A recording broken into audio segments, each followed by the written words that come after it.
Hello everyone. Today on Binky's Gaming Thoughts, the Blight Tainted Titan. Blight Tainted Titan, Blight Tainted Titan, Blight Tainted Titan, Blight Tainted Titan. And for the occasion, on my face I have drawn the constellation of Silentir, which represents Dumat, God of Silence, old god Dumat, who is linked to our friend Corypheus, who was ingesting red lyrium.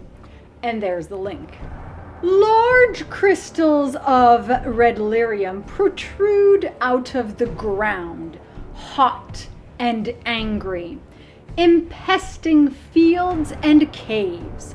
Veins of red lyrium run towards a source used as a tap when Red Templars fill their cups and drink, as their master Corypheus bade them to.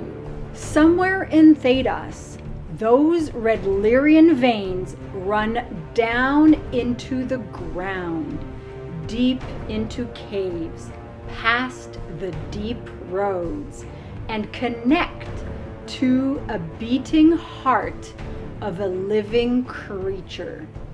That creature is a Titan.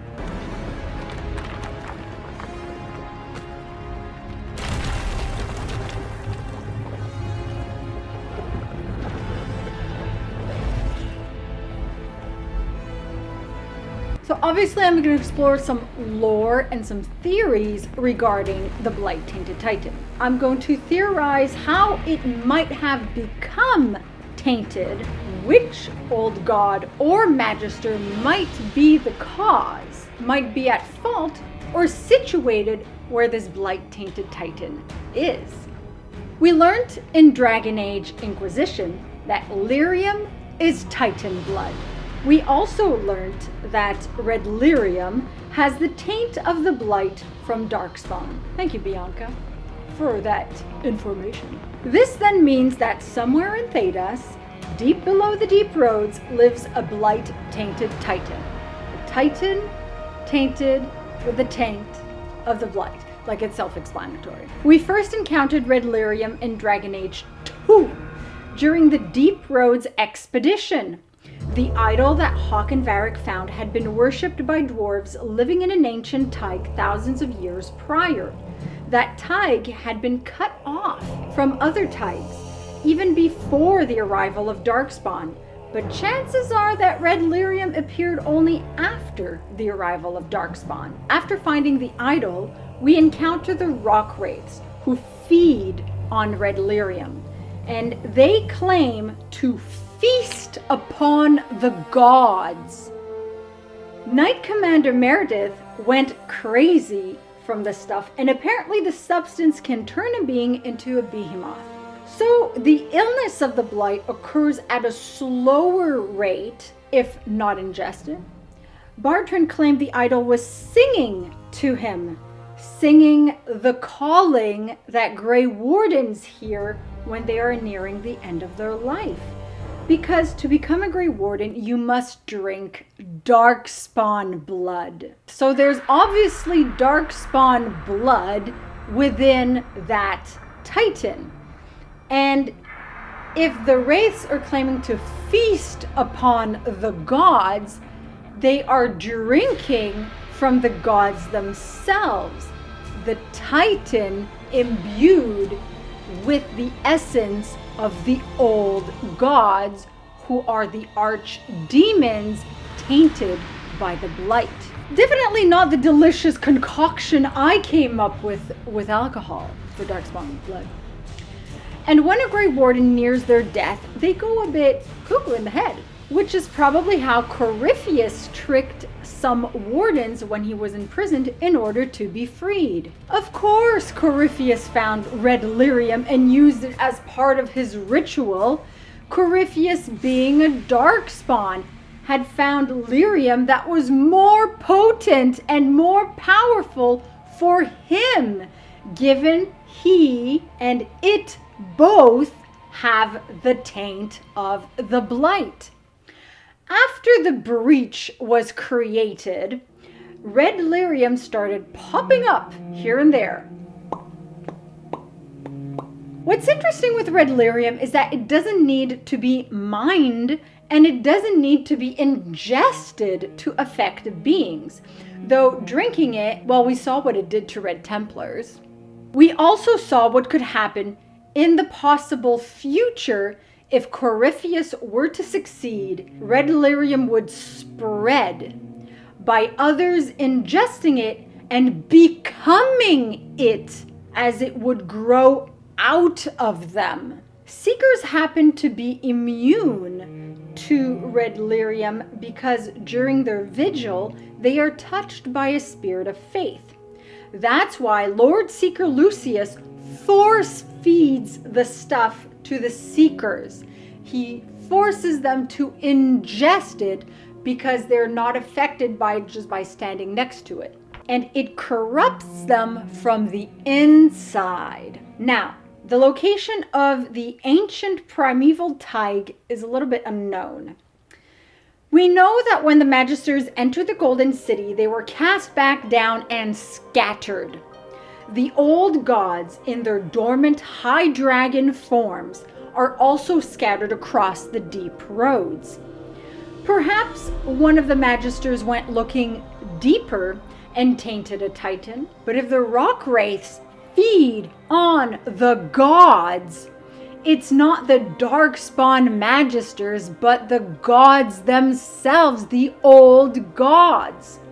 So it must be an old god who is the cause of this. It's hard to determine which old god it is, but considering 5 were already found in the deep roads and awakened there, and were not past the deep roads, chances are it's one of the remaining 2 who have not yet been awakened, being Razikali, Dragon of Mystery, and Luzakan, Dragon of Night.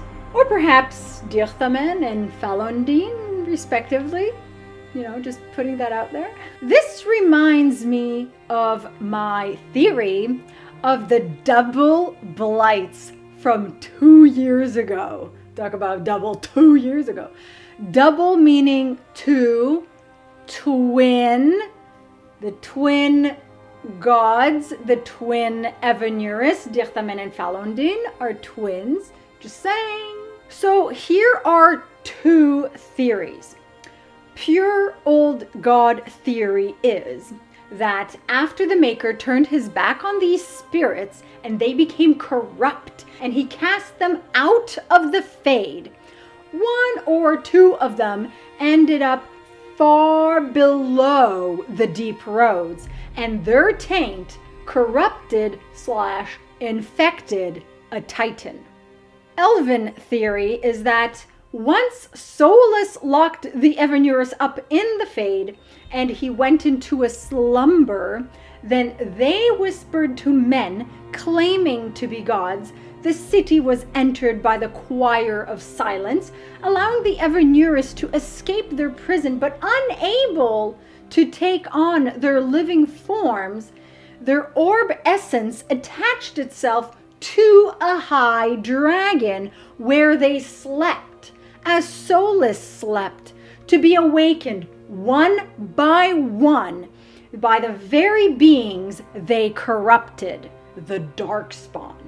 So then perhaps being twins, Dirthamen and Falondine ended up together or a little bit apart, one or both, where the Titan dwelt/within a Titan, perhaps hiding deep inside one of the Titans, thus tainting it in the process. Or maybe this is all down to the infamous eighth old god.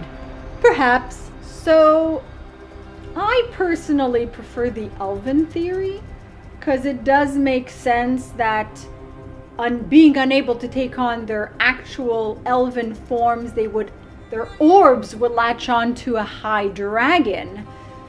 Even if as regular beings, they can transform into other creatures. Soulless a wolf, Mythal a dragon, a hala, an owl. But if their orbs cannot attach themselves to their actual elven forms, they can attach themselves to something else. Like the old gods attached themselves, the orbs attached themselves. Ulthamiel was absorbed by Kirin. So it is possible that their orbs just went and found some high dragons. And there remain two. It's mystery and night. Dirthamen is of secrets, mysteries, and Falondine is the guide, the friend of the dead, of the night. Just saying, just putting that out there again and again and again. Let me know which of these theories you prefer, and if you have your own theories regarding the Blight Tainted Titan. And actually, in a video very soon, I will explore other theories with old gods. I'm back into this like old god trend. So subscribe if you're not already a subscriber, and stay tuned for more, and like this video if you like it. And I'll see you all soon. Masaranas.